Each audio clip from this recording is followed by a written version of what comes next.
in the picture.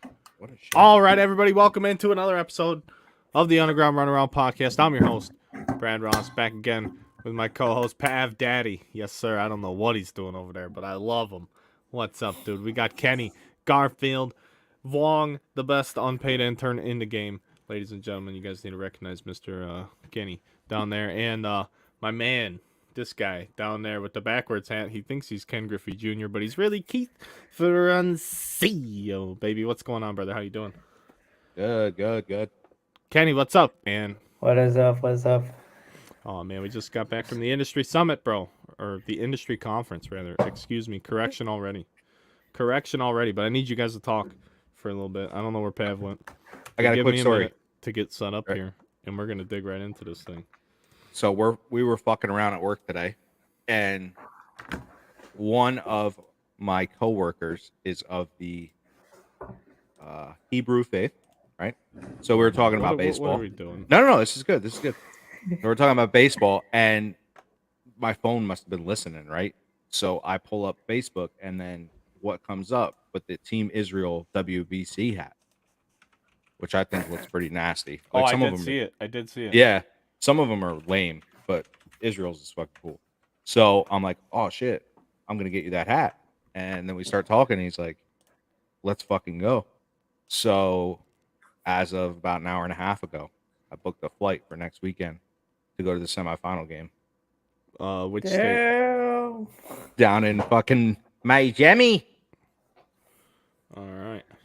All right, dude. That area where Phoenix is really nice. Like where they have the stadium and stuff. Very, very nice. Kenny, They talk like about build up. something. They build up around What? the stadium and stuff like that. I mean, there's stuff there. I was surprised. They say it's like the fifth biggest city, but No shit. like I've been it's in like that it area. seems It's like it's not- spread out. It's not like Yeah. built up. It's not in one area. Like it's pretty. The last time I was there, it was pretty deserted there, but it's probably more built up now. But it's more spread out all over the Phoenix metro area than in one spot. But it was cool though. I guess it's everywhere. There was a fair amount of homeless people just in my walking around experience. That's everywhere, Brad. Yeah, I mean, there was like 3 like hot spots though, like within. I mean, I only walked like 2 square miles or so. Some crazy dude like tried to. I don't know what happened. He got arrested outside the stadium one day. It was wild. I think I saw that. I don't even know what happened. Oh, were people posting videos? I thought you did. I you said didn't. something. I didn't, but I was watching it the whole time. I was just outside because it was so cold inside the stadium, and we were just outside, like warming up in the sun. Damn, dude. What was it, like 85 degrees down there? No, it was cold. It was like in the 50s. What? Yeah, the locals were saying it was a cold winter. No shit. I think it might have been 60 the second day, It was, yeah. but it was chilly inside the stadium. It was like, you know how a basement's always cooler in the summer. You know, Yeah, they kept yeah. the roof on and all that, so it was cold. Blasted the AC. Dude, All right, basements for basements are the reason. best in the summer. I agree 100%. I think I shared this everywhere it needs to go. Sorry guys, we don't have a producer or anything like that, so we gotta do it. We don't have Keith either. What happened to him? Keith? I'm almost back. I was gone. Oh my goodness. Show's starting off hot. But we do have a lot of good things to talk about tonight. Like I'm really glad I went because you have to go to get this information and I get to share it with you guys. And I think it's really good. I left there feeling better about I didn't feel I guess let me clarify. I didn't feel bad at all about the hobby going into it. You know, I'm recognizing the changes and things that are happening, but like they don't concern me. You know, the internet's crazy. You know, they think they always think the sky's falling down. But when I left there, I felt even better about the hobby. Like I am thoroughly say what you want about a monopoly or anything like that, any of those words, I'm thoroughly impressed with like at least how they present what they want to do. Like they have a goal on what they want to do for the hobby, and it's a lofty goal. They want to take the hobby 10 times the size that it is when they bought it. So, you know, they acknowledge that it's a very lofty goal, but all that means is that anybody who even wants to maybe think about starting to get around or involved in the hobby now could even do so if it's going to grow like that. Yeah. I mean, but on top of that, it's wild the things they're doing. I mean, we're going to talk about all sorts of stuff, but the innovation is key, and that was the most surprising to me. I mean, I think we all knew that, yeah, Fanatics wasn't just going to come in and rely on the already established brands to carry them. Why would they not try to implement new things? But as everyone's seen, I'll explain the shades. That's a good question. I will explain them. So there is a reason I'm wearing them. I forget what I'm talking about when the comment pops up on a screen like that. So, excuse me. Anyone help me? Where was I? No. Welding without without No, that has nothing to do with without anything. protection. No. You got the sunburned eyeballs. No, not at all. Fuck, this is terrible. We're live right now. You were going through and saying how everything was changing. Oh yeah. Oh, the And innovation. Yeah. yeah. All right, we're good. Yeah. So the way that they started to explain how they want to innovate, and that like you can tell that Topps and Fanatics, like Topps is leveraging Fanatics or Fanatics is helping Topps to get closer to the athletes. And I mean, you're gonna start seeing that Ooh. even inside trading cards. Like they one of the first things they told us specifically about baseball is like opening days going away, big deal, whoop-de-doo. People are freaking out. The kids, the children, think of the children. I understand that, but they're keeping Big League around, and the way they're changing Big League is pretty exciting. They mentioned 2 different types of insert sets, and obviously we couldn't take pictures or anything like that. But 2 different types of insert sets that are very cool, and they're like, going to appeal to that younger demographic. And then there's these new cards. Pav, you ready for this? I don't know if I told you guys this, because like I got back super early this morning. I don't know how many people. I haven't talked to too many people today, but there's these new cards. They're called follow back cards. So they're gonna be like little mini redemptions, or like maybe have a little scratch off code or something like that. And then whatever athlete's represented on the card is going to like follow you back on social media. Ooh. And like that has to be because they have that relationship with Fanatics that has the relationship with the athletes. So we're playing poker. No, we're not playing poker. Just worried about print runs. Oh, we're gonna talk about that too, because I'm not. How could you be? Or why could you be? Given Why the would you information that you snuck us already, I wouldn't be worried about. Yeah. So there's a lot of products going away, and then if you're worried about like print runs, even if they increase print runs on some of these products we're going to talk about in a little bit, they're eliminating some like formats. So it's going to balance itself out there in and of itself, even if they do decide to increase. So that's not a scary thing, but that's never worried me anyway. This is just another personal preference. I've never been a base card guy, period. So I mean, you guys know me personally. If you're around me and my breaks, we're talking about serial numbered cards. And when there's more base cards, that makes the serial numbered card even more valuable. So whether you want to admit that or not, a 2020, if the 2 players were equal, the 2020 serial numbered rookie card is worth less than the 2021 serial numbered rookie card, because there's more base cards in 2021 in most products. So that serial numbered card is inherently harder to hit. Yeah. If they're the same parallel, you know what I mean? If they're both greens or they're both golds. The gold in the year with the bigger print run is harder to hit, which makes it more valuable. So that's just simple stuff. They love, so I'm going to say this about Series 1 because I don't know how I feel about it.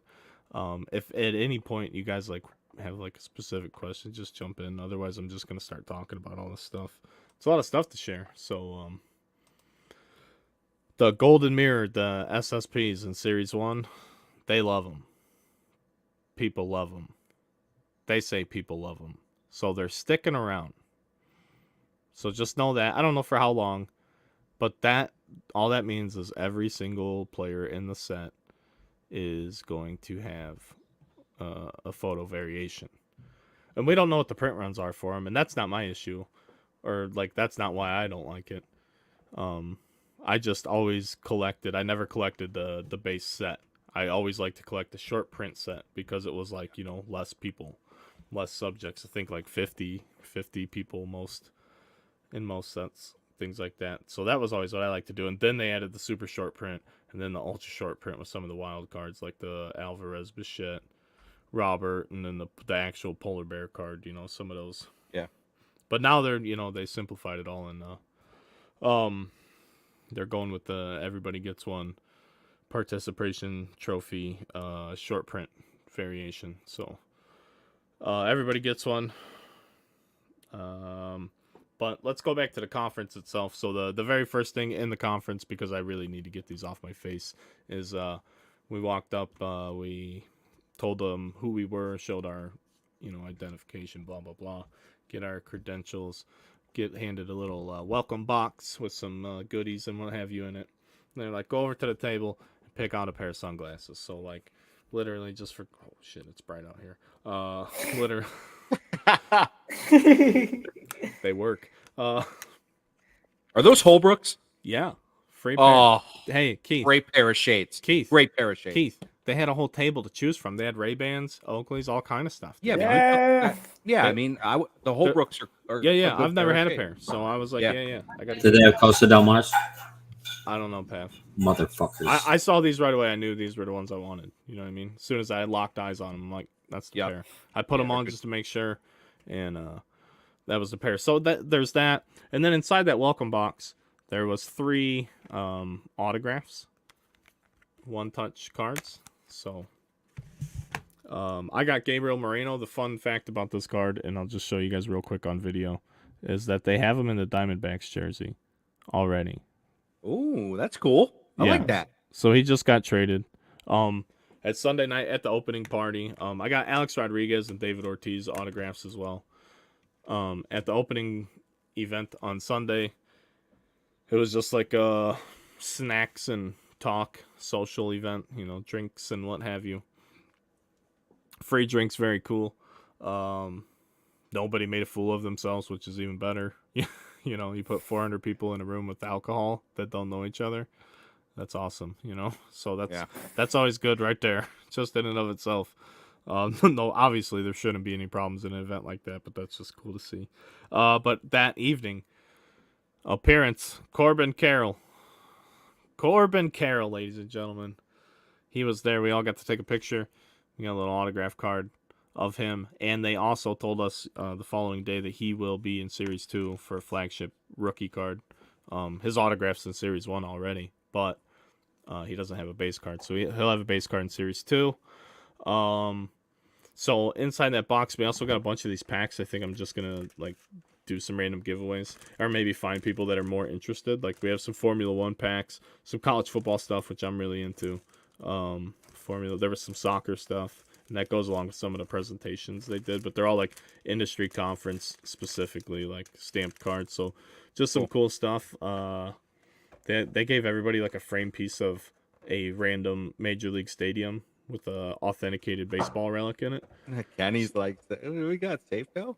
And then like a stand. So it was really cool. The second night they had an event at Top Golf afterwards. I'd never been to Top Golf Top before. Golf. Top Never golf been- is the shit. Never been, dude. Hey, they're badass. So Top fun, but I'm assing. Great. Top Did- Golf. Top Golf. Did they was foot the legit. bill Yeah, bro. at Top Golf? Yeah. Oh, you got lucky as fuck. I mean, like we had Top Golf is expensive, dude. That's what I'm saying. It's This was expensive. a Holy classy shit. event. For 400 people, that's gonna be fucking. I don't know if it was 400 exactly, but it was a lot. It was well over 300. But yeah, it was a event at Top Golf. I hadn't hit a golf ball since I was like 8. By the end, I was smoking them off the net. But most of them, so like I was standing like a right-handed batter, and I was pushing them very far to right field. So I don't know what was going wrong there. But when I did hit them straight, they went pretty far. So that was all right. Most of us do, dude. But We I hit with a slice. no, dude, these were like they were so far foul. Yeah, dude, I'm telling you, I know all about that life. I only I know know how to all explain about it in that life. baseball terms. They were just so far foul. So the Top Golf was really cool, and then like I met Jonathan Rotunda right away with some people I already knew. That dude was super cool. I had seen him on the internet before, so shout out to him.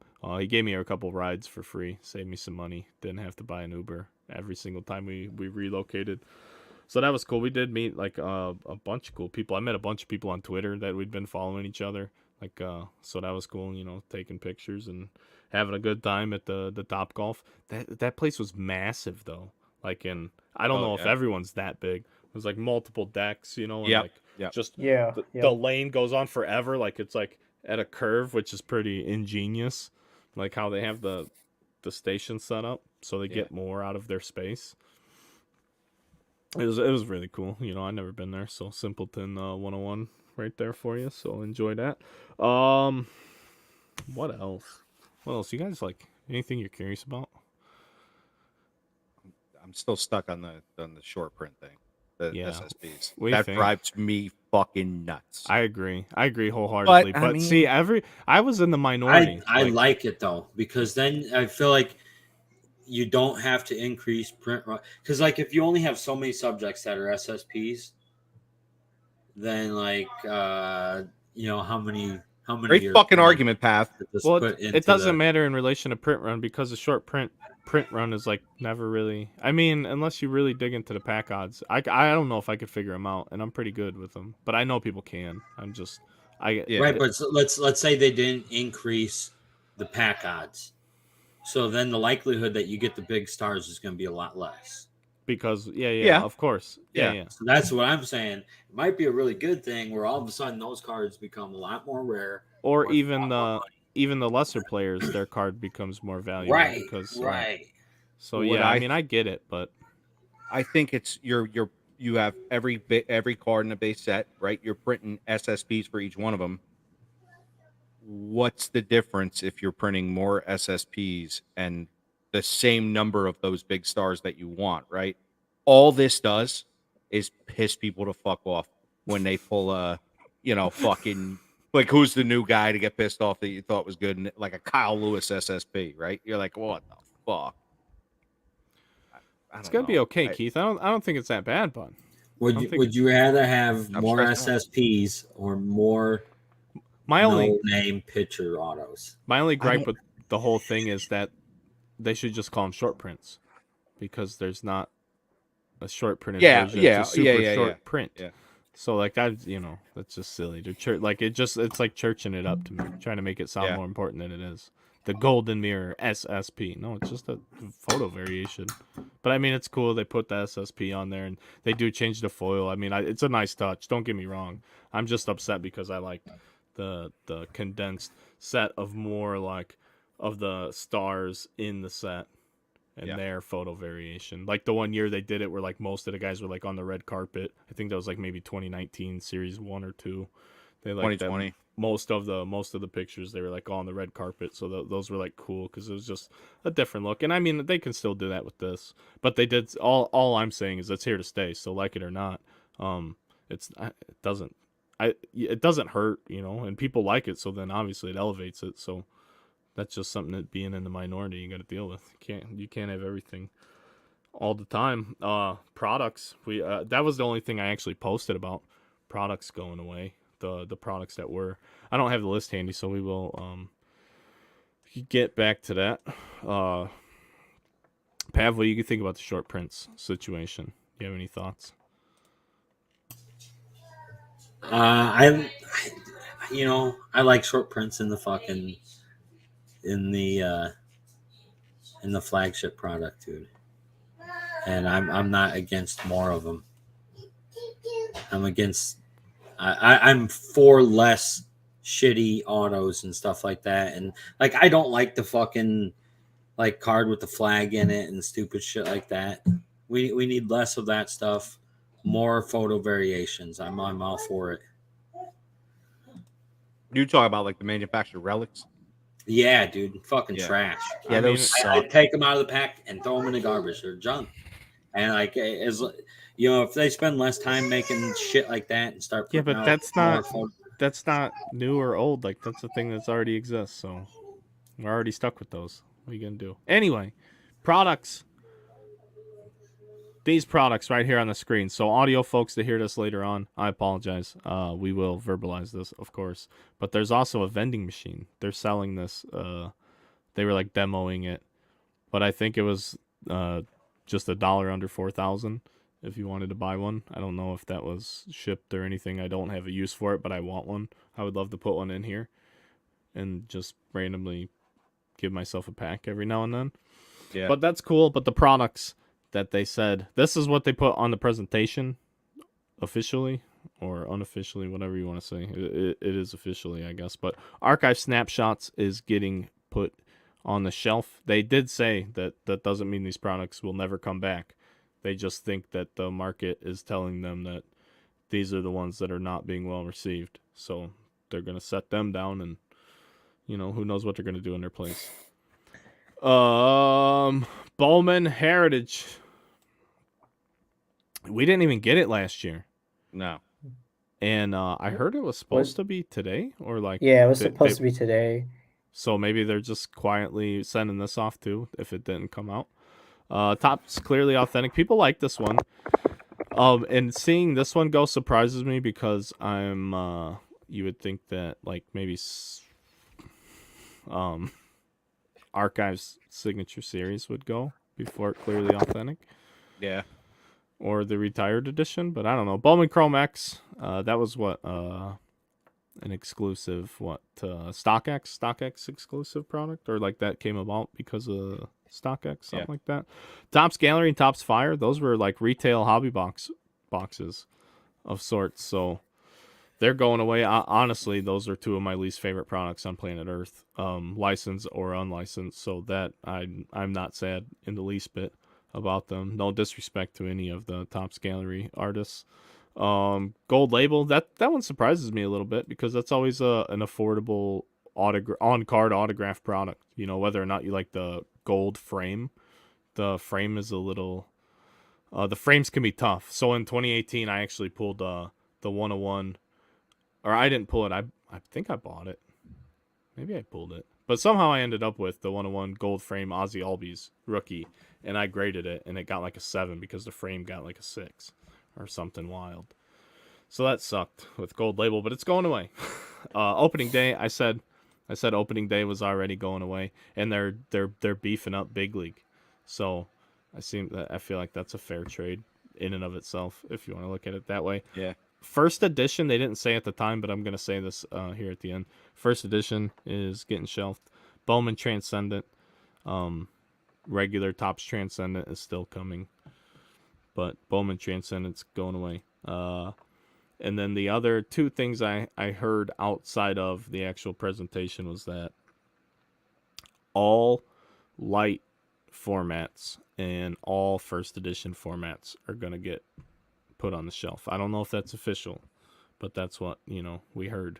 And then Gypsy Queen, that's the heartbreaker. Gypsy Queen was also said out loud and not on a slide. So I've been seeing that a lot on social media today.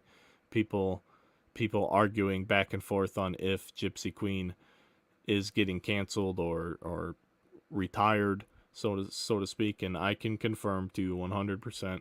I sat through the product session both times when they had 3 different little breakout sessions, and there was time for 2 of them at the end. The only one that seemed of any service to me, and by extension you guys, was the product brand one. So I sat through that a few times, and Gypsy Queen was spoken about in that as getting retired. And while I hate actually trying to get those packs open, those can be some of the most stubborn packs on planet Earth. I absolutely adore that product with the bazooka backs and the black and whites. Yeah, that are filthy. Some of the nastiest patch autos. Oh, like with the base and stuff like that in there, man. The buttons.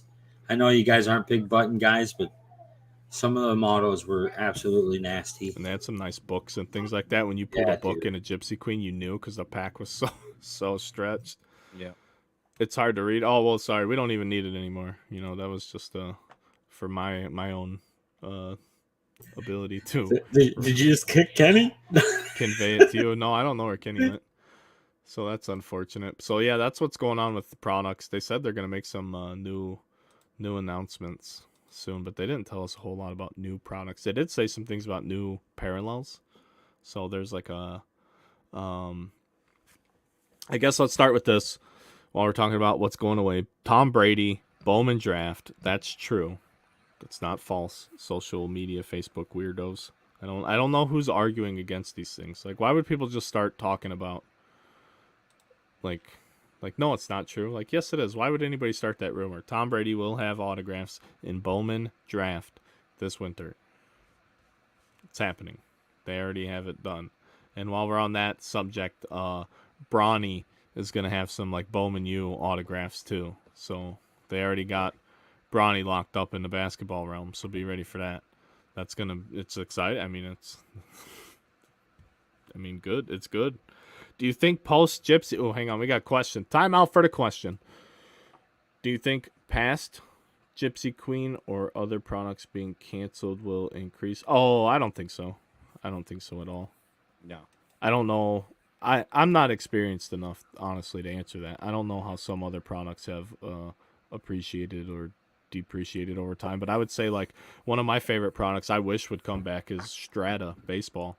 I wish they would bring Strata back. That was a great like mid-value product that actually had authenticated relics without going to the high end, and you would still get on-card autographs out of it. It was a fantastic product. I would love to see it come back, or some reimagining of it, like that format with the authenticated relic, because they said they're going to try and do more authenticating of the relic, because I mean they are the authenticators. You know, they said they have the connections, Fanatics, with all the big league clubs for all the game use stuff, you know. And they made a joke about being happy about the bigger bases, you know. So, But how cool that, like you said with Strata, that makes a product 1,000 times better. And every Yes. time you talk about it, I never really put it like, but now I look at it like you look at Immaculate, right? Like UFC Immaculate or a lot of UFC stuff has the damn fight that they were in. Are you fucking shitting me? Like, how Yeah, that's badass is awesome. that? Like that, I love that shit. Yeah. I love it. Yeah, Sure. that was always nice looking up and seeing what game Yeah. the piece of bat or jersey or whatever was from. Hey, so let me ask you guys a question. Let me just ask. I mean, Fanatics already authenticates. Yeah, Sorry, I'm Fanatics just has been commenting in the authenticating chat. for a long time. Yeah, I mean Yeah. they are, as far as like sports memorabilia goes, like jerseys and anything like that. They're the number one. Like, who's, you know, that's it. Yeah. For modern, for like brand new things coming out, I should say, that's it. They're the ones. So yeah. Let me ask you guys a question. For real question. What would you say is like the most frustrating thing about tops? Like, be honest. Like, don't go in hard on them. Don't be getting vicious. But like, what would you say is the most frustrating thing about? Most frustrating thing they do, or don't do? I'm gonna let you guys go first. Inconsistency in release dates. Okay, that's valid, but that's not it. No, that's totally valid. I think they did touch on That's that. not it. Okay, so you got No, that's not what I'm alluding to. Or I got you. So you're looking for something that like. oh yeah, specific. Kenny says he's having bad internet. So sorry, Kenny. But no, what they I said didn't they're even beefing notice it up. was frozen. They are okay. So redemptions, that's a good one too. They are. So I will say they say they're trying to cut down on redemptions. Obviously, eliminating them would be ideal, but who knows if that's ever going to be possible. But 100%, they did say that they are working to eliminate it, and I believe that because with Fanatics they have better access to athletes. I mean, it's The so, fact that you got a Gabriel Moreno, that's on card auto. no, they're stickers. They are stickers. Oh, okay, fuck. But no, that would be pretty. I was like, holy shit, they made him sign it at spring training. Just like in his fucking in the locker room. Hey, dude, sign this card. So Get this what they're doing is they said they are investing a bunch of money in a customer service. Okay. So while we can all be upset about when things go wrong and not being able to get answers, they say they're investing money into into the customer service. They're pumping tons of money in with the buyback program. Like how much? I don't even know how many bazillion cards have been bought back from the Topps Chrome run, and they said they're doing it next year again. So anyone who doesn't know that, there is going to be the MVP buyback program for the hobby shops. So that's just that might make it more fun this year because people might start valuing base cards like mid-season. Yeah. Like think about that. Yeah. No one said this at the conference, and that was the first thought in my head when they said they were bringing it back. I'm like, that's fucking genius. Please do not say, or like, please do not announce who it is until like at least the playoffs. Like release it and let it be out for a month or two. Let it breathe. Let it get out there because people will go to shows and start trading Topps Chrome base cards because like, hey, I think so and so is going to be the MVP. Like, no, I think so and so is going to be the MVP. All right, let's switch and then see who wins. You know, or someone this year, I'm guaranteeing it. Someone's going to have 1,000, 1,000 of them, and the hobby shop's going to be like, yep. Like, so I think it's a really cool thing. I think someone asked if they were going to expand on it, and if I'm not mistaken, they said they will like be looking into ways to improve it, but they weren't sure about if it was going to change at all for this upcoming year. But they 100% said it's coming back. I think it's a fantastic, like I think that's a killer program. Like I can't even participate in it as an online breaker, and it still helps me as a businessman because it helps me balance out my pick your team checklist. I can charge more for those teams because there are people buying those slots specifically to chase base cards because every base card's $20. Yeah. Like that's a great deal. You get 5 or 6 base cards at minimum in most case of anything. So right there is, plenty of buyback credit. And it's coming back, so I think that's fantastic. Special redemptions. So while obviously eliminating redemptions is the goal, dude, this stuff was super exciting. The stuff they're talking about, if they follow through and deliver with any of these things, like, and I mean they're going to, like, I believe that they're going to, and I'm not even like, for anyone watching this out there, I'm not direct. I should have led with this. I'm not direct with Topps. I do not have any, at least as of now, and I would be lying if I said I wasn't trying, but I don't have any direct connection to Topps. I don't buy direct from them. I'm not in any programs or anything like that. I still work with distribution and everyone else, wherever the best deal is. So I'm saying all of that because the stuff they're talking about is wild. So special redemptions. So you're hanging out, right? You're ripping this box. You pull a redemption card out, like you didn't get your hit, right? And you're supposed to get like whatever. They're talking about having somewhere down the line where they could potentially have like a card that says like, hey, you're supposed to get this hit or whatever, but like here's a jersey, and like say it's like whoever, like we're gonna fly you out to go meet that guy and get your jersey signed by him. Like that's gonna be in your box of cards. Like that'd like, be That is nasty. sick. I think they called them something Sick. like making like it more of like an experience or something along those lines. That'd be And like sick. I didn't know. They said no photography, like even in the emails and stuff. I think so. Like I didn't take my laptop in, or like I would have just sat there and like took notes the whole time. So like I apologize for anything that's not perfectly accurate or misspoken. I was hoping maybe some people join us tonight that were actually there as well, so they could plumb me up if I misspeak, because I'm sure I'm not perfect on all of it. But I sat pretty much front row like a dork by myself. I really didn't give a shit. I wanted to know what they were having to tell us, because it's not every day that they're offering up information. Like they post on social media to be engaging. They're not telling you a whole lot of stuff. They're showing you promo and sales stuff I see behind the scenes. They're not, so you get to go to this event, and I think anybody can go. You just have to buy a ticket. Like it's not like it's a private event. Pretty sure that's How many people went? Like if you had to guesstimate. If I were to guess, I'd say like 350. Okay. Because it was under 400, but it was more than 300, and depending on the time of day, there was various different people there. there wasn't, not everybody was there for every single one. Like there was all different types of people speaking. It wasn't just baseball all the time. They did have some good other presenters. The Overtime Elite basketball people, they were there and they were talking about their league, and like all cards aside, I actually saw those dudes at Top Golf. Shout out to the Overtime people. And I was just impressed with how their presentation was the most impressive, I think, of all the presentations. Not necessarily because of their product or their cards, but I mean what they're trying to do is terrific.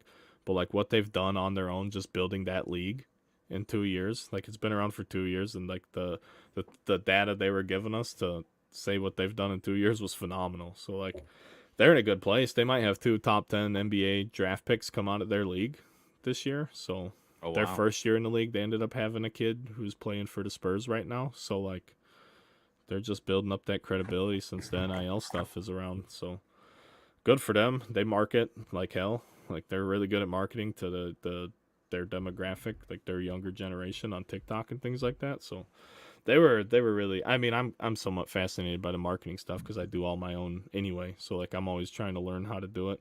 Like I don't have time to do like the most intricate things, but like I always learn how I can maximize like the time I can spend. So when you see people like doing cool stuff, I like that.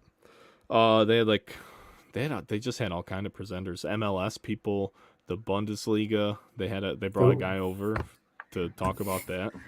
Had all kind of videos and their roadmaps and projections and things like that. But really for us, like I wonder what else I'm forgetting. That was just a big majority of it. The products that were going away, the things they're wanting to do to change. They said they had more announcements that they haven't told us yet. I know I did forget after we talked about Tom Brady, who will be in Bowman draft this year. There's also going to be like legacy first Bowman cards. So they're going to start bringing back, and this has been a hot topic I have seen on Twitter and Facebook today. People talking about this. The Bundesliga guy is going to get me to maybe try to watch soccer because his chart he put on the screen said his league is the most offensive league in all of like high level pro soccer. So they score the most goals per game. So either that or they have the worst keepers, but I don't care if you're going to watch soccer. That's telling you you're going to get the most steps per minute watching that one. I'm not a big soccer fan, no disrespect to the soccer people, but that's where I would probably go and check that stuff out because Phil says that's his jam. Look, I'm being recruited right now. I'm being recruited. I can't even say that. Was that Freiburg? SC Freiburg? Where's that at? French Freiburg? You got some ketchup with those? What's up? I'll play. But the legend, first Bowman legend cards. Now, they didn't elaborate how they were going to go about this, and that's a part that worries me, and I think they're going to do it intelligently. But they said they were going to do it for anyone who didn't have a first Bowman card. So they said even if it was older folks that are still alive and around, they're going to try and get their autographs and a first Bowman card. Oh, that'd be so cool. Dude, it sounds incredible. The only thing that worries me is I actually really hope they do it on a super limited, not necessarily in print run, but a super limited subject set each year so that they don't burn through the best of the best throughout history like in the first 2 years. Like maybe like 10 or 15 guys, maybe in Spring Bowman and maybe a set in Bowman Draft. Yeah, but yeah. But like don't put them in Bowman Chrome too. Like don't go through 100 legends in a year, please. Especially because they said it's the only time they're ever going to do it for these players. They're going to give them that first Bowman because everybody wants a first Bowman. So retroactively speaking, they're doing it. And if you can retroactively put somebody on the injured list in baseball because they haven't played a game since then, I'm okay with retroactively giving them a first Bowman card. So yeah, I'm super excited for it, but I'm super curious how they're gonna do it because they didn't say anything more than that. They just showed an example of Babe Ruth with a first Bowman next to it, and how cool is that? Yeah. Good idea. Great. I Yeah. like that a lot. And like I said, they wouldn't let us take any pictures, but I mean it was cool. What I remember of seeing it, very cool. So you go back. You can even do like the decades thing. Like first decade, do like some '80s cards. That'd be dope. Sure. I remember during the Q&A, someone asked if they were going to do anything about how Heritage follows the yearly design. If they were going to do anything once the design hit the 80s. Oh god. Well, I mean, fuck. It's like once it anyone hits like the mid to late 70s and 80s, are we gonna like what are we gonna do about that? It was just funny This side year. note. 73 tops is garbage. Terrible. 74 sucks too. 75's all right. It's colorful. It's cool. This year Yeah. is what is this year? This will be 74s because 73s came out. Yeah, they had an Alvarez mock up. They had Francisco Alvarez. They decked the stadium out.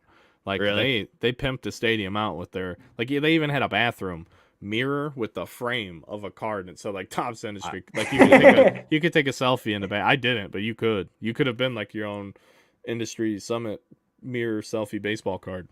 I mean, See, I want that shit. I wish I could Dude, take that Alvarez thing you it were was talking cool. about. Like raffle that off. Yeah, it was like a banner, like a playoff Yeah. banner. It was on the concourse though. They had banner cards of like mocked up on the scoreboard. They had like cards like rotating on the video board. Like, dude, it was cool. Though every video Badass. board in the stadium, like they had full access. It was cool. It was very cool. Like the presentation was great. It was so cold. I took 2 hoodies and 2 pairs of jeans and like 4 pairs of shorts. It was so cold in that stadium, but it was it was a really cool experience. I'm glad I went. I wanted to go to the summit last fall. I just honestly forgot. I think we're busy, but it was cool. The only thing I know now is I got to get somebody that can do what I do so I can go do that stuff, because I think there's a lot to be learned. Just the information you get. So now you can start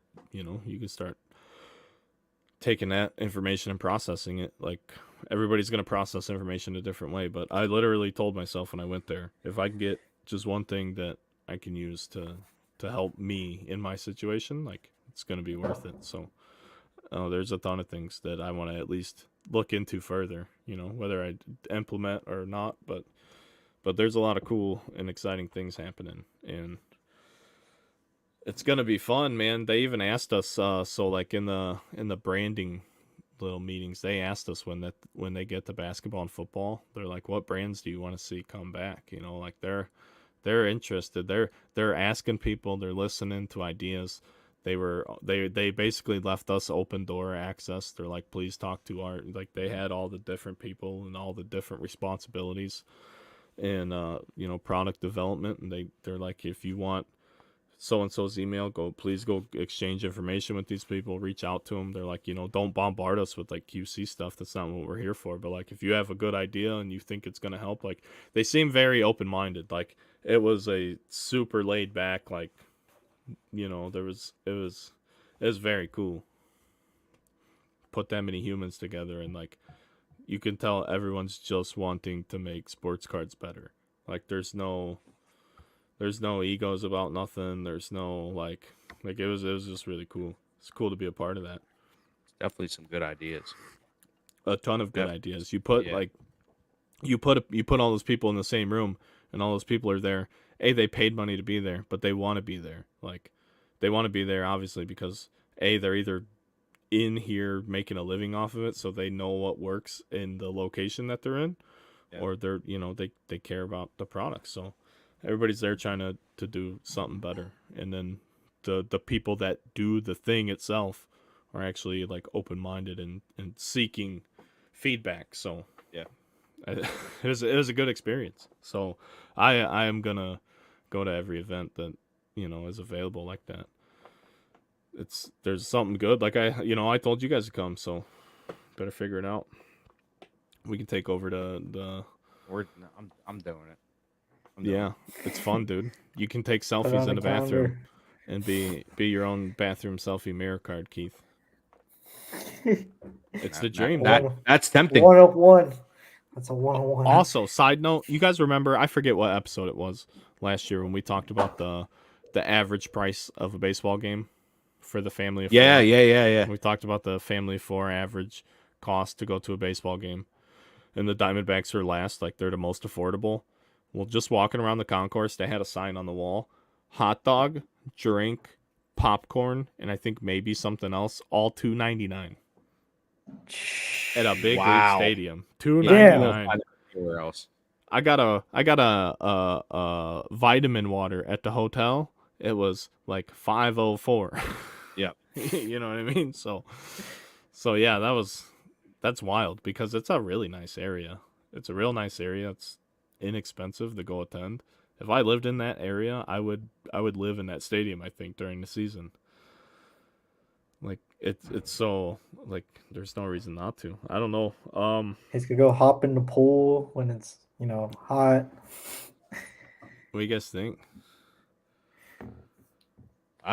It's good to know that there's stuff floating around and different ideas, and the stuff that you talked about all sounds pretty good.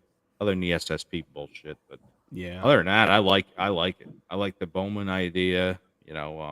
They have to keep changing, right? Things can't stay the same, or the product it's not going to die, but it's not going to keep moving the right direction. Company that big like Fanatics and all that they know what they're doing. Right. And one other thing I didn't talk about was to go along with the first Bowman on that slide was a new parallel. And I don't know if you guys saw this on social media or not, but they're calling it a frozen fractor. Oh yeah. So the card looks iced out, like it's cool. I didn't get the greatest look at it, and obviously we weren't allowed to take pictures, but it's called the frozen fractor. And so it's technically like numbered to 0, but the parallels are negative. So it's like -5, -4, -3, -2, -1. And I don't know if there's going to be a 0 out of 0 too, because that would make it like 6 cards in the parallel set. Because you would have to go -4 to That'd be do a cool, 5. though. So, but it's coming. So like Yeah. that's a confirmed new thing that's coming. And adding 5 cards in one color is not jacking up print runs out there, people. So chill out. Like, chill out. As soon as you say, like, one new thing, like, oh, yeah, that's because they're just printing it to the moon. Yep. Cool. Totally. All right, that's not happening. They did say, from a year over year from, oh, you know what, let's talk about Flagship for a minute, because they talked about it quite a bit. They're super proud of Flagship. I don't necessarily blame them. I mean, I'm super pissed about the Adley gold autos not having autos, but they literally said they didn't specifically acknowledge that issue, but they did acknowledge some other like known issues, and they said once the product's released, it's like super hard. And I don't know, like I really don't know, and I'm sure it is because how they plan, and they have to be so far ahead of the game with things. So I don't know. I mean, they just said they're doing more. They said they were dedicating more to quality service. They said they were putting more people in the warehouses. Like, they said they already have people in the warehouses now with the people that do the packing and all of that. They said there's already, like, plenty of people, and they said they're adding more. Like, they said they're investing so much into the hobby. So they've been, like, they put billboards up in Times Square for Bowman Draft and Series 1, like... They said the J-Rod marketing, all the videos he did for Series 1. Those are great. Incredible. Yeah, they're They're incredible. I even made it on the Topps tweet about, they made like a collage tweet. Somehow the social media team picked me. Shout out to the social media squad. Yeah, those videos were terrific, but they said those were their most watched videos on all their platforms ever. Like, so yeah, they got that's the new Fanatics money, investing money into marketing superstars. I mean, now you're making these awesome content clips, and you can market these to the younger audience, and then the younger audience is now interested in the baseball card because it's the commercial on the TV. It's like selling a toy. So now the kid wants to go get a pack of Flagship baseball cards, and that's always been and always going to be affordable. So it's not like, it's not like everybody can like cry about like it's more than kids in the hobby or whatever. They're not. It doesn't take anything away from the high end side of the hobby to do things like what they're doing. So it's cool to see them doing it because they're investing the money clearly because they're getting the results with the incredible, hilarious, original quality content. I mean those J-Rod videos are just. I'm sitting there. They're sitting there with the Bob Ross one, where He's painting, man.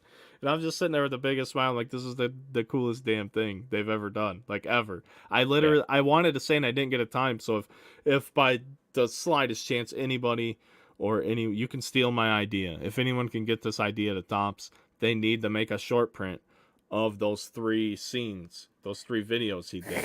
So the J-Ron, he did the Bob Ross one, and then he did the chef one, and then the dating one. Like they need to make a short print of like a shot from each one of those scenes, because like him standing there with the easel and the paints, just that kills me. I don't know why, but it just strikes a nerve like on a it doesn't even need to be about the hobby, and that's when you know it's gold, because if you're striking a nerve like that, then you're gonna get more people just interested in general. So you can see like just I don't know, like you can see what they say they're like doing, and you can already see like the results of it. They said they're improving their social media team gave a presentation. They said it's 3 people. They said they're all new. So clearly they've already cleaned house on their old social media team. And they said they're building it up. They said they're going to scale up their social media team a ton, and that they're going to become more interactive with the consumers. I mean, that's a pardon my French, folks. That's a win-win for everybody. Like, that's fantastic. Tops gets out there and starts interacting with people and starts retweeting and bumping people up and, giving people a like back. Like, and then they're like taking a screenshot of it and posting that because they're happy. Like it's terrific. Like it's a good thing. So they're going to invest money into paying people to do things like that. So that's more for the consumer. Like they want to get to the consumer. Like whatever it is they know how to do, they're doing it. So I'm like I said, I'm pumped. They said they have an announcement about a new product that was going to blow our minds, and that's all they said. Like, and they changed the subject real quick, and I believe they said it was going to be soon. So I don't know how soon. Oh boy. But yeah, they didn't tell us about. I think they did name drop accidentally one new product, and like I said, I wish I had a laptop or something there to take notes, because I think they did let one thing slip, and I wasn't all there for it. So if anybody's out there that was there, I'm pretty sure they did slip like the name of a new product, but didn't give like any details. But they did say there was like a bigger announcement coming sooner than later. But that they did also say that 2024 would be a year you would expect to see like more well planned, well thought out, like original releases. They said they're not rushing anything just for the sake of putting out a new product or anything like that. So they didn't commit to like any specific number of new products. They just told us what wasn't coming back. And then they said you'll more than likely see more in 2024. They loved Cosmic Chrome. They loved the reception from it. They loved Gilded, which were or Pristine and Gilded. I think they loved them all. So, though I think all those are coming back for sure. But again, they didn't tell us. I think that's it. Social media was the last thing. I tried to write down as many things as I could remember. But that's about it. Oh, what do you guys got? You got anything? Was there anything said about like product availability? Oh yeah, I mean there was a lot said. I mean they said they were gonna start making specific formats just for breakers.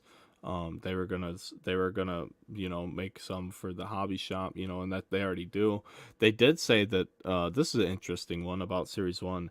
They said they nerfed retail on purpose, the pack odds. It's basically what they said, or how I took it. So excuse me if I'm wrong, but I'm pretty sure that's what they said. And the reason being was because people were complaining how the 101 Wander came out of retail last year from Series 1. Does anybody remember that? Yep. The 101 Wander Franco came out of a retail box. So what they said was,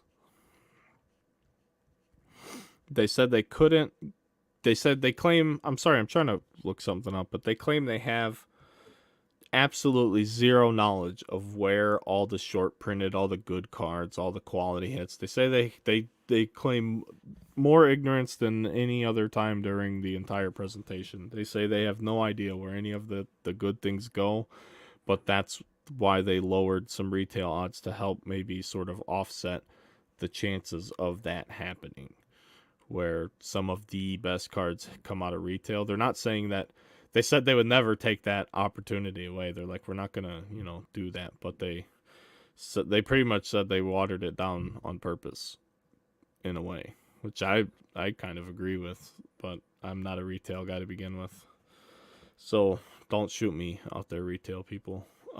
People are still pulling good cards out of retail, and like you said, they weren't ever gonna say like we're guaranteeing that you can't get it in retail. They said they were never gonna do that, so you don't have to worry about it. They're just maybe they're trying to balance out the spend, because somebody made like a spend chart based on the odds, and I don't know, but I know they are gonna make a lot.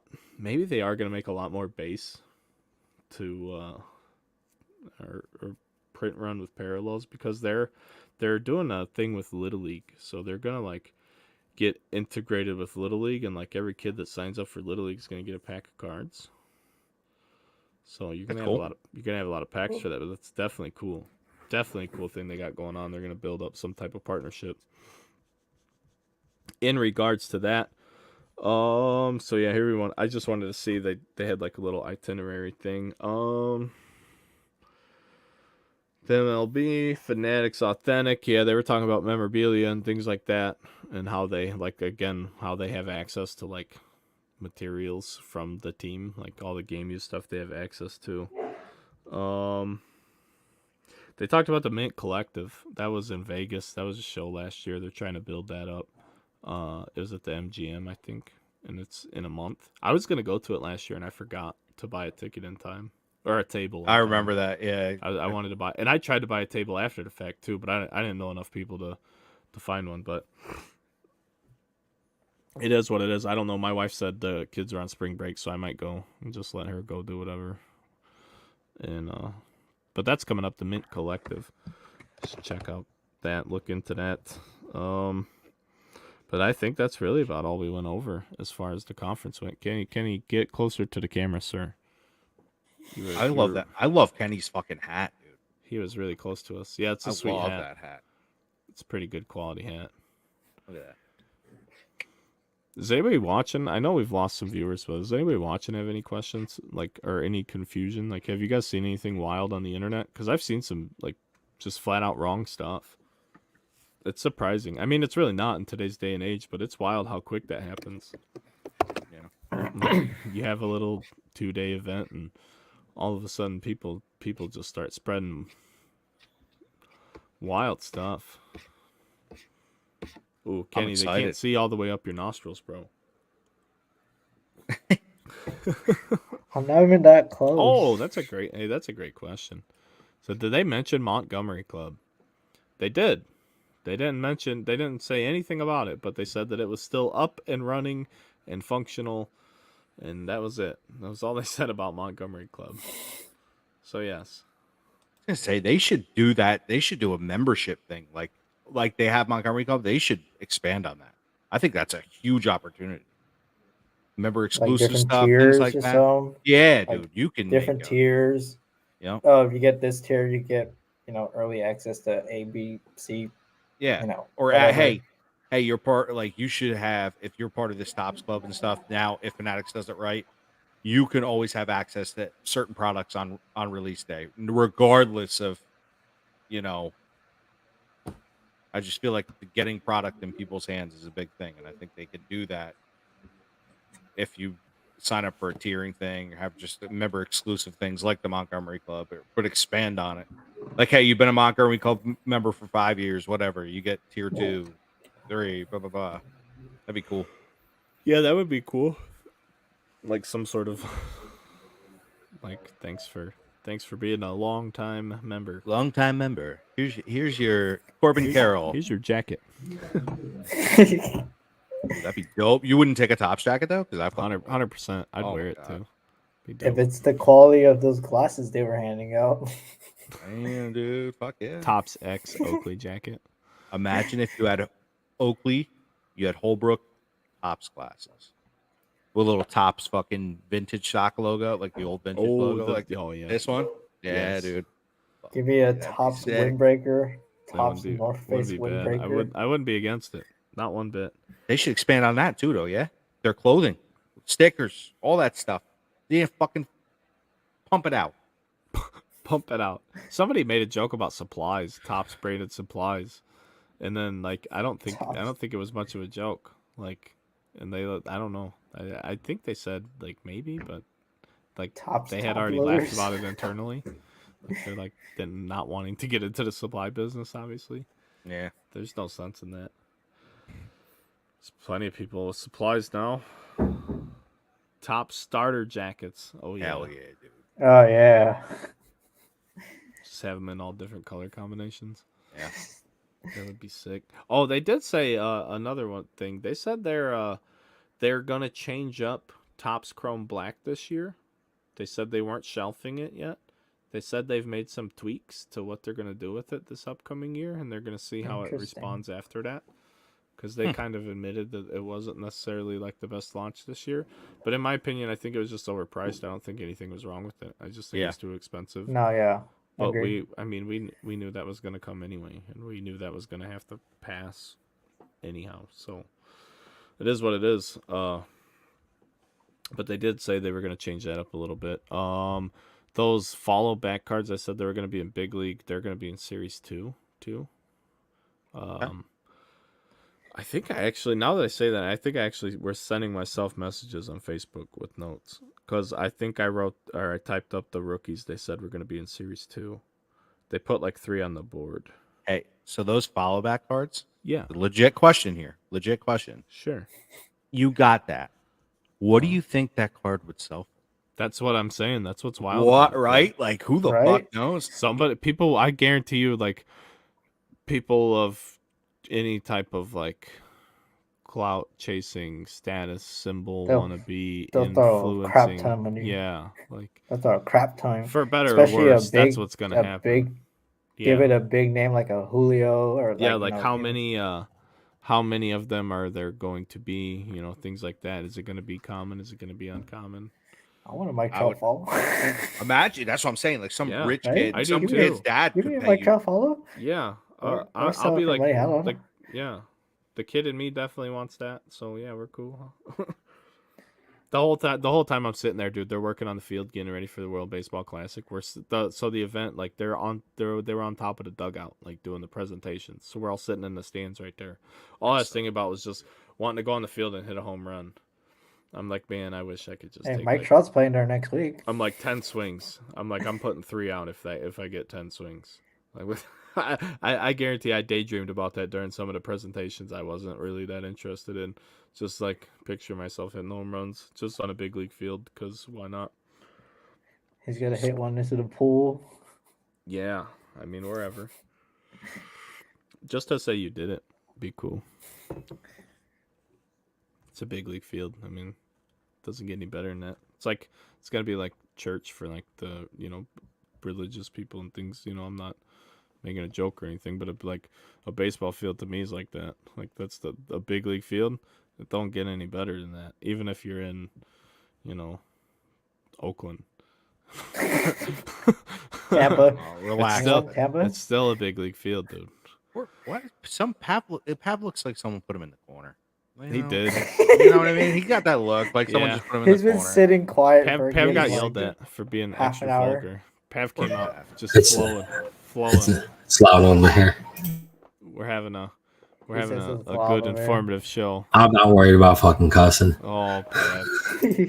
We know.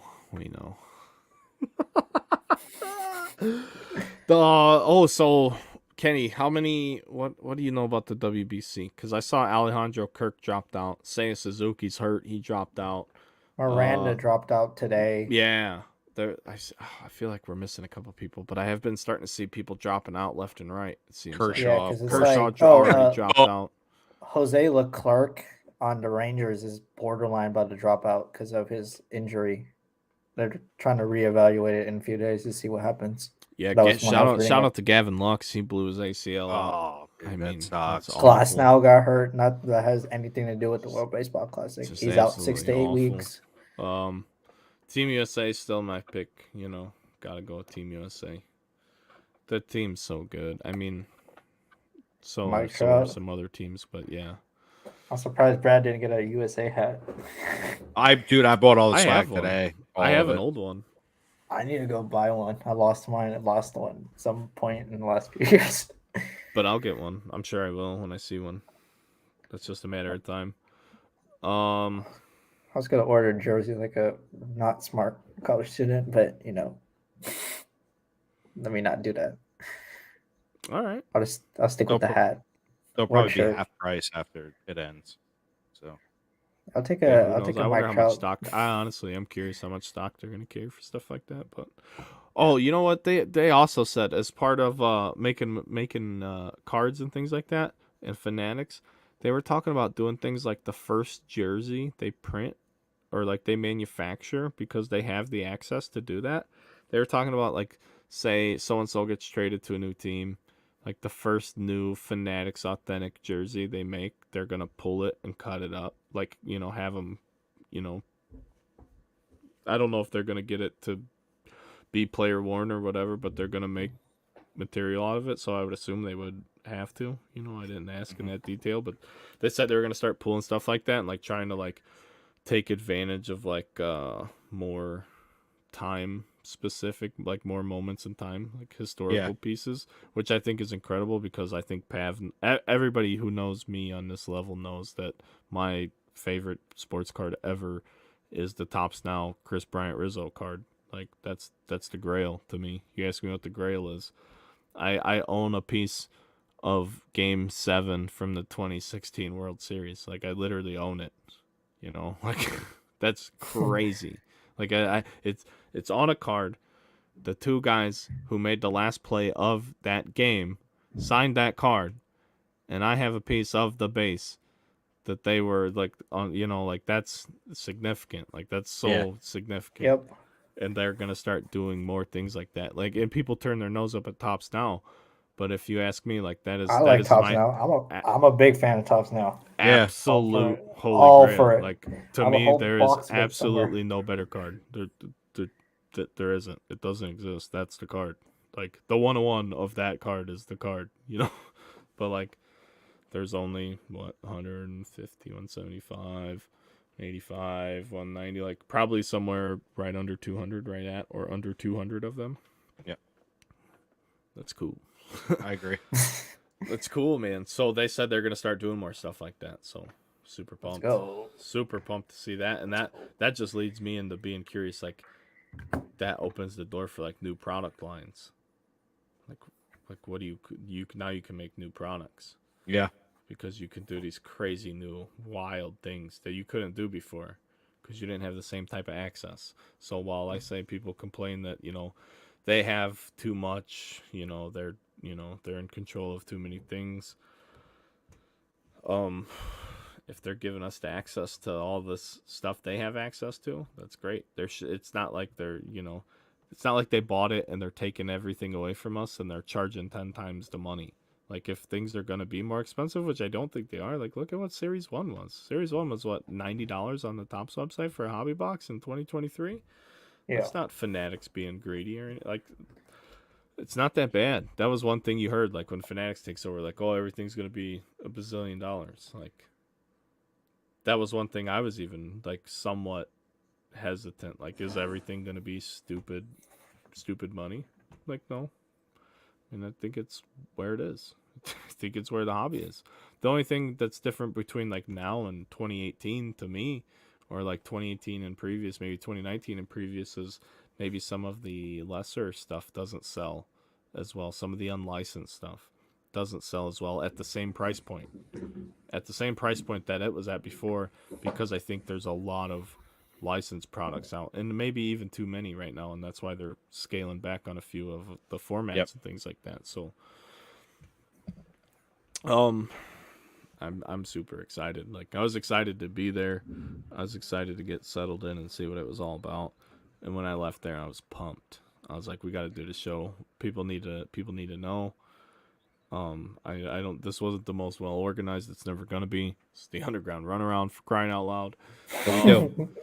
We're trying to have a good time though, and I let you guys know everything you need to know. So if you guys have any more questions about any of this stuff, man, let me know. We're not getting off right this second, but that's about it. They're putting their money where their mouth is. Like everything they say, I don't feel like they're they're just saying it. Like I feel like they're executing it too, and it seems like they're trying to get people, the people they have in house that are doing these developments on products and stuff. Like their superior people speak highly of them. Like these people care about it as much as we do, and I kind of like I have no reason not to believe that they don't by interacting with them. You get to be in the same room as these people, and I think if you get the opportunity to go to the event or something like that and you enjoy the hobby on any level really, you know, if obviously if you're not in a business capacity, it does cost it isn't like cheap, you know. I think the ticket was $400 or $500, and then the hotel and your accommodations and things like that. Like traveling isn't cheap, but for the most part, it was basically all inclusive. Like they paid for everything. They fed us a bunch of food. Like I've been trying to lose weight right now anyway, so it was even better because I wasn't like eating a lot of food anyway. Like I didn't buy any junk food in the hotel. Like I bought a gallon of water. That was all I bought in my hotel the whole time I was there. I bought a gallon of water the second night I was there. That was it. I was never Better man than me. They had like I was never in my room. They had stuff going on the whole time, you know. So like, my wife got a little mad because I wasn't talking to her a lot, and I mean rightfully so. But I mean, just things were happening. We're there, you know, absorb as much as I can. Yeah, I was there. I was just trying to be a sponge, you know. I'm like, I'm just happy to be here, be a fly on the wall, see what you guys are talking about.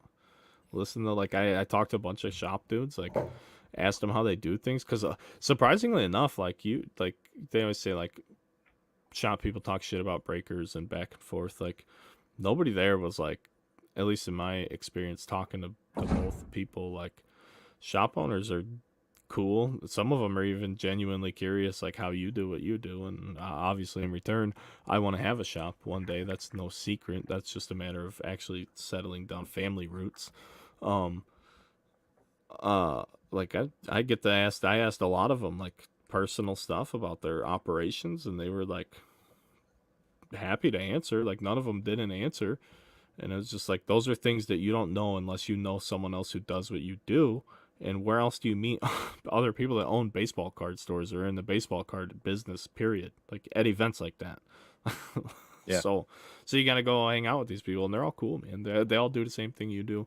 I didn't meet one person I didn't like there, you know. So it is, you know, it was really cool. But you should go if you can, because you're gonna learn something or absorb something. But more so than that, if you care about the hobby, you're gonna be in the same room with the people who are actually doing the damn thing. So those are the people, they care about it. I mean, I believe that they care about it. It seems like they're not afraid to make changes if things aren't up to the customer end goal. Now, how they did talk about like how they make decisions, like they spoke very analytically, like on a vast scale, like on a global, not a global scale, but just on the whole. So I don't have a good example. I don't know how to convey this thought very well.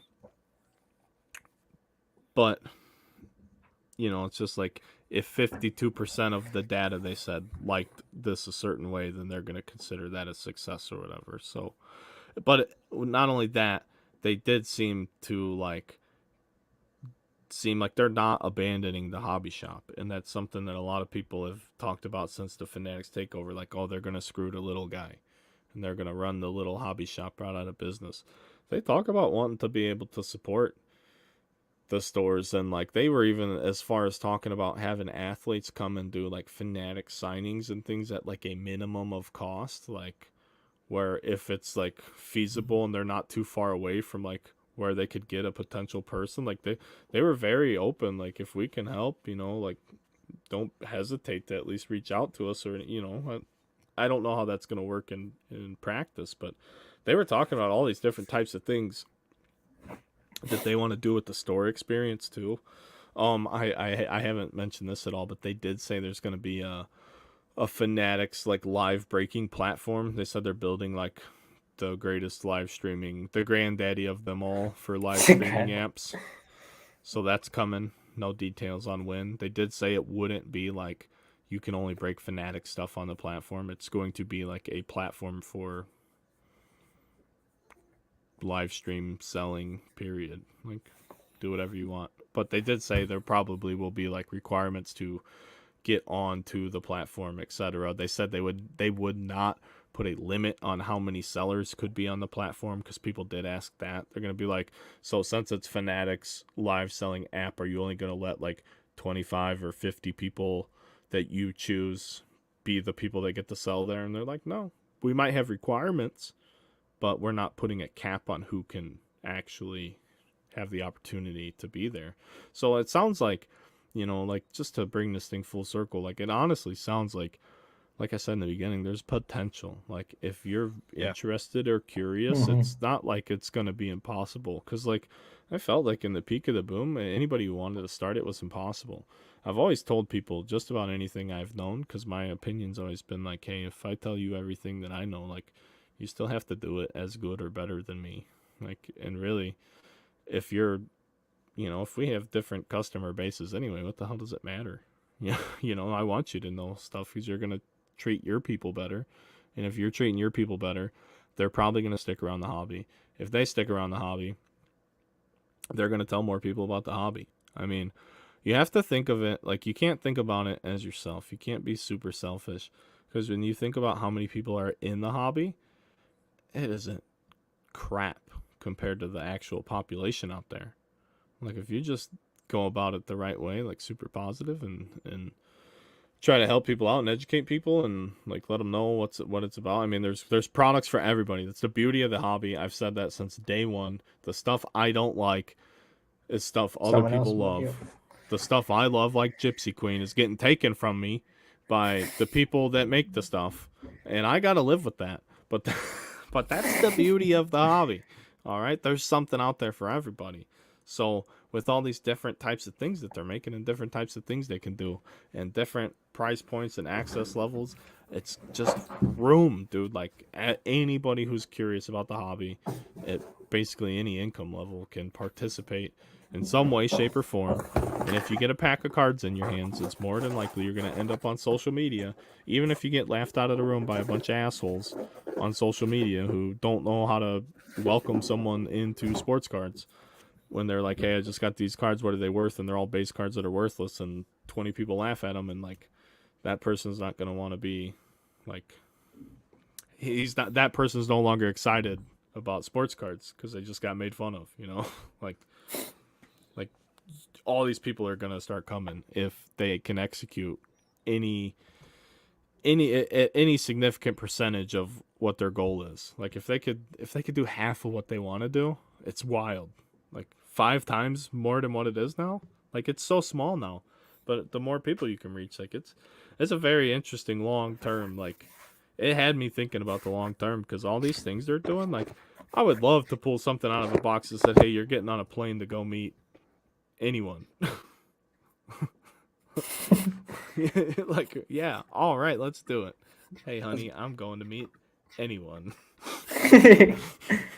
I'm getting this jersey signed. Yeah, Let's right, go. exactly. So, I mean, they're going to start bringing experiences like that. But that's for me, that's why I like the hobby anyway, because I like to connect to that. That's what I collect. Like I said with Cubs cards, like, I like subject matter on the card over like a first Bowman. Just me personally, like Cubs autographs with like cards where they have World Series uniforms on and things like that. Like, the content of the card, I like it. That's why I like Stadium Club. Like, I like the photographs rather than just saying, hey, this is flagship, this has to be the most valuable. Stadium Club's so underrated. Yeah. So yeah, I mean, I don't have a whole lot more to say. I do wish that Bowman Draft went back to pre-2020 pricing for Hobby and Jumbo. Tough for the younger collection to pay those prices. Yeah, but how do you expect those cards to be the most valuable of all time? If I mean, I don't know. I don't know, Ryan. It was super expensive this year. I lost money on Bowman this year. For anyone curious about me, like, I'm not throwing a pity party. I'm not none of that.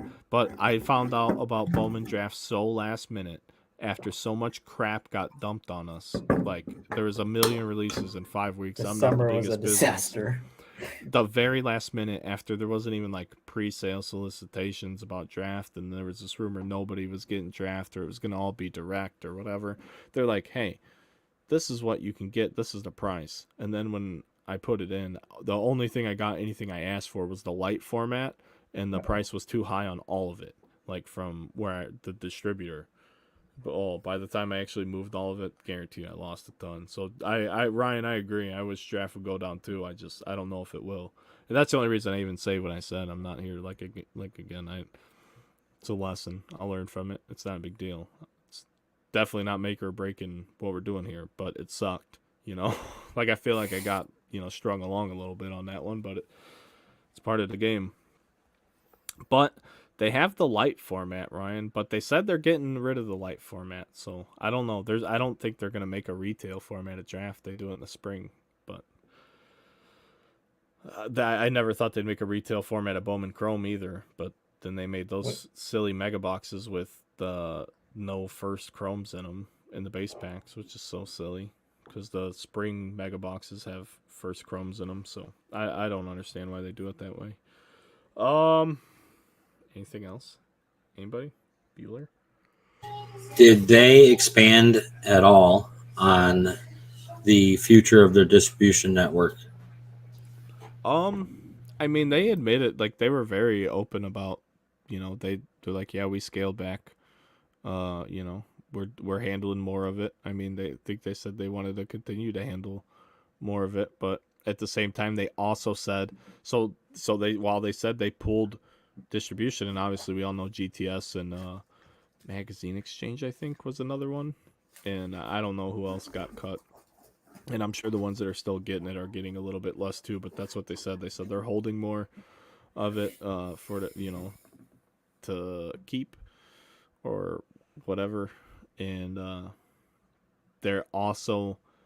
they said they've almost doubled the amount of direct account hobby shops that they had right when they bought Tops. So since they've bought Tops, they've almost doubled the amount of direct hobby shop accounts they have. So yeah, if they're pulling distribution and now they have more direct, whatever. Like that's fine. That's not what people thought was going to happen. Everybody was afraid and the sky was falling down when the word Fanatics came out that they were the ones buying Tops. Like, oh no, they're gonna do it all themselves and they're gonna screw everyone. No, they just brought in. They didn't say double, but damn near double the amount of people they were already selling direct to. Like, no, they pulled the distributor so they could get it into the hands of people directly, so they're not having to pay the markup from the distributor, and they're not passing. Therefore, they don't have to necessarily pass that cost along to their customers. So, like, again, I don't have a shop yet, and I don't know the economics of a shop because it's a hell of a lot more than what I do now. But it seems like more people have the opportunity to get to the access to the product than before. And people, that was the biggest worry, was we're losing distributors. Who's going to have access to the product? Now, I don't know how many people were affected. I don't know how many baseball accounts GTS had. I'm one of them. I lost a ton of product from them, and I mean, it sucks. And I told the people that there's a program for breakers they have too. Like, I told the guy, I'm like, hey, yeah, dude, like, I'm not complaining. We're grinding it out. Like, I'm still okay, but I want to be in that program. You know what I mean? Like, bet your ass I want to be a part of that. Like, that's why I'm here. Why else would I go here? I'm here for the hobby. Let's do it. So, I mean, hopefully that pans out, but you want to have a shop too. You want to just continue to grow. I want to have a studio. We want to have the office for the consignment. We want to, hire breakers. We want to do more. You go to something like that and you're like, oh man, they're scaling up. They want to grow 5-10x. I want to grow 5-10x. Like, that's what everybody should be thinking. Like, anybody who's like looking at this as like a business, like, there's business opportunity there in that while still servicing the customer. For those reasons I said, if you can get product direct, that means you're not, you know what I mean? Like, I'm paying more through a distributor now than, other people. So, like, I'm not doing the best I can do because now I'm getting squeezed a little tighter. Or, like, you do the best you can do with what you can do. But it's getting bigger, so I think there's going to be opportunity for more people to get access to these things, and they've already shown it on the hobby shop side. So the distribution chain thing, I don't think it's going to be an issue in the end. In the end, if you're operating a business the right way and doing things how you should, I don't think when push comes to shove, I think people will be able to. Now it's still early, and I'm no one to tell anyone that that's what's going to happen, but that's the reading between the lines I could pick up. Why would they not want people pushing product for them if they know people could push product? So they've already shown they're willing to open it up. So they're opening it up, Pav. What do you think about that? Buying into it or what? Kill the big distributors. I think that's. I think that's what they did. You know. I think I it's big for them because they cut out that middleman that they're selling to probably at a cheaper rate. So in the end, they get to make a better margin on their product, while the end consumer actually gets to pay a lower price. That's what I'm saying. I think I think we are seeing that. I mean, obviously the market's going to dictate, like Topps Gilded. I didn't even get the opportunity to buy it because I didn't get any allocated, but I was shy on the market price because it was new. And then after like the first day, that stuff skyrocketed, and I should have just been more confident in it. But the way things had been going in the hobby, every product that was coming out was just crashing and falling on its face. Yeah, we were eating shit. I was wearing it release after release. I was going through it for a while. I mean, I was having some weeks in here where it was not my shipping department was making more money than I was for a while. It's not a good time, but so that scared me. You know, it scared me off Gilded, but that was a beautiful product. You know, you got to go with your gut. Like I saw it and I'm like, this stuff's terrific. But then I'm like second guessing myself. I'm like, are consumers gonna buy it? They're like, bet your ass they are. They're all over it. So Yeah. and again, that just goes to different levels. That was a new product, and they felt good about it, so they got it on the market. I mean, look at them; they're doing things. Like there's already proof in their pudding. For everything they say, it's already like there's already examples of the results. Did you say Gilded? Yeah, dude. Yeah, look at that thing. I bought this off Blake from Old Deep Fried. Ramos. Yeah. Yeah, boy. Shout out to Blake and Deep Fried. He bought in my Angels and Ben Baller. He did a case today. I stopped in for a little bit. I pimped some likes for him. I went in there, you know, because I only have one. I feel awkward when I go on people's YouTubes because my only YouTube is Underground Case Breaks. And someone had tagged me on Twitter because Blake was trying to buy my Angels in Baller, and I jumped in his stream. He had like one like or something like that, 1 or 2 likes, but he had like 18 people. Like, there's 18 people in here. I'm like, man, hit that like button. And then Blake said something. I'm like, not now, man. I'm pimping likes, and he got like 9 or 10. He's having a good time. But so anybody who doesn't know me, I do stuff like that. So if I ever stop in your stream or interact with you on social media, I'm gonna play around just like that, and I'm gonna have fun. So hopefully everybody else wants to have fun. Anybody else, Pav, dude? Like, I'm not here like sitting here taking questions, but if you guys like, you should have seen what Brad tweeted at me today. what I do? The Ola. Ola. I put a Garfield GIF on the post, and he was It's a GIF, Kenny. No, it's GIF, like fucking peanut butter. No, definitely going with GIF.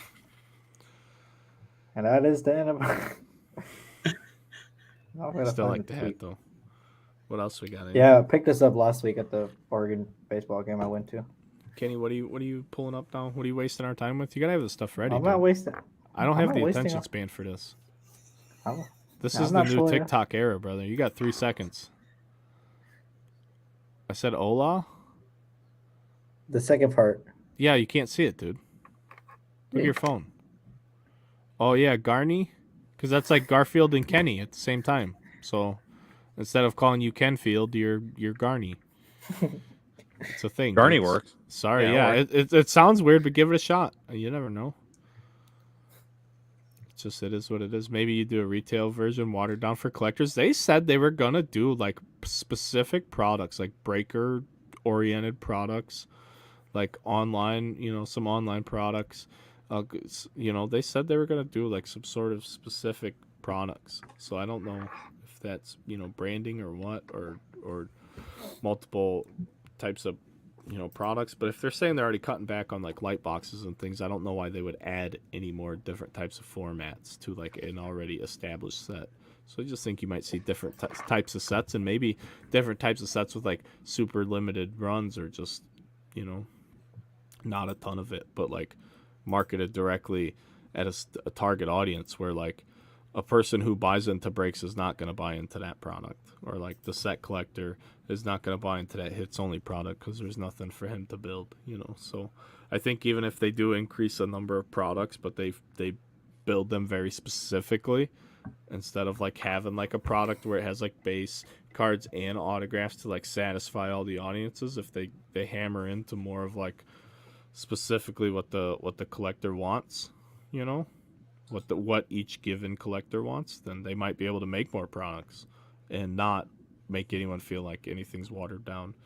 And they addressed it too. I mean, they said they didn't feel like, while they admitted they increased flagship print run, they said it was nothing like what people were saying. Like, they were very, very confident in that too. They're like, yeah, of course we increased it because we're trying to increase things, but we have the demand. They're like, look at the demand. Like, you can't go buy jumbo boxes right now. They're over $250. So yeah, obviously they didn't make too much of it, you know, and that's proof. And you know, it's proof. So I think they're really dialed in, man. They seem well put together for like, not all of them have been there for a ton of time. Like, some of like their newer people, but I think that's like a good thing. Like, they're all like, they seem hungry. Like, they want to make it better.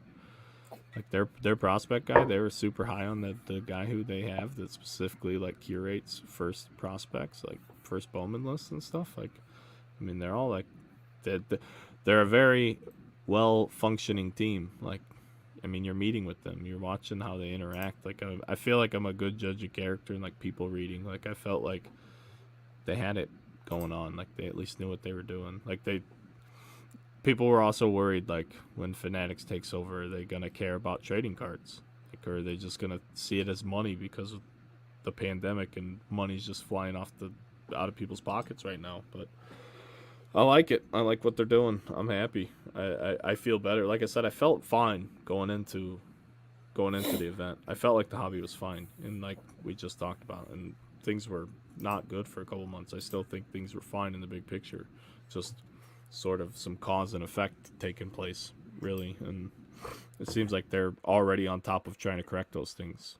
So, I mean, they're cutting a ton of stuff out. So they're trimming back on bad things. When you cut out bad things and you get to try new things, if they don't work, what did you lose? You already replaced it with something bad. If it works, it's even better. What if they got to a point where every single brand, every single product they put out was so damn good, people treated every single release like it was like Topps Chrome? I mean, they have that ability, if they're that serious about it, to refine it to where every single brand they put out are brands that they have so many people that like that specific brand because they're growing the hobby. Like, I dig Finest. Finest was too expensive this year, and like I ended up getting some killer deals on it towards the end of Finest season. But like, if they get a bunch of people that love Finest, now the Finest release window is just bananas too, because there's just so many more people. The Chrome release window, the Triple Threads window, whatever it is, that, you know, the Bowmans already get the hype, but what if those others? What if the Stadium Club turns into a big thing? You know, it's possible now. Like, there's a lot of possibility in the future. I'm pumped. Like I said, I'm pumped. And as a guy who was already like in scale up mode, or like thinking of ways to grow and expand and scale up, to know they're doing that shit too, I'm all about it. Let's go.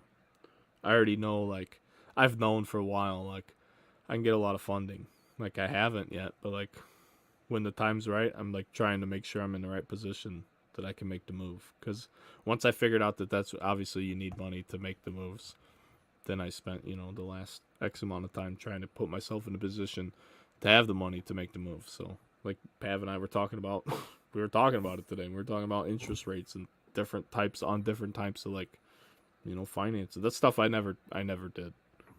Well, I like to weld things. You got something you want me to stick together? You know, does it conduct electricity? All right. I can do something with it. But I don't know. You guys got anything else? Any concerns? Comments? Like I said, I'm not the presenter and none of that shit, but there's a lot of good things there. I don't know. Like, I think I got more out of it, or like I said, I feel better leaving it than I went in, and I felt pretty good. So anything people are worried about, or like anything you see on social media, like where people are naysaying, there's like no reason for any of it. Like, I think that would be my message to people in the hobby. There's like, it's so much the opposite. It's wild. Like that closed-minded print run to the moon, sky is falling, woe is me, sad, sorry, I don't know what that mentality is. I don't know how that makes the hobby enjoyable. Like, I just don't know. Like, are they perfect? No. Like, they're really not. They're huge. How can they be? I'm not perfect, and I'm tiny. I got at most 500 customers, and I'm not perfect. So I get it. Do I talk smack when it happens? Yeah, 100%. You know, because it sucks when you pull a gold Adley Rutschman autograph and there's no autograph on it. Absolutely is a heartbreaker. But they seem genuinely invested into fixing things or trying to make it better. I mean, they're putting money into the customer service. They did the buyback program. They did the silver packs. Guys, I don't know why Topps Chrome is not like, with all the Julio hype and the silver packs around, and the fact that you can pull Julio rookie autos that are live, and Topps Chrome is so cheap, and you could pull a Ken Griffey Jr. What, Real Breaks pulled a Aaron Judge Bowman rookie auto, a red refractor out of one of them silver packs. Like, those silver packs are insane, and that's never been done before ever in the history of sports cards, to my knowledge, that they have like slipped in so many just absolute bangers to like apologize for what happened to the product, and that product has just tanked in price. And I'm not sitting on a million cases, so I'm not trying to pump up Topps Chrome. I think I have one jumbo case in my house, but that's such a wild deal. Like, I feel like that's a great value, and like, it's available out there.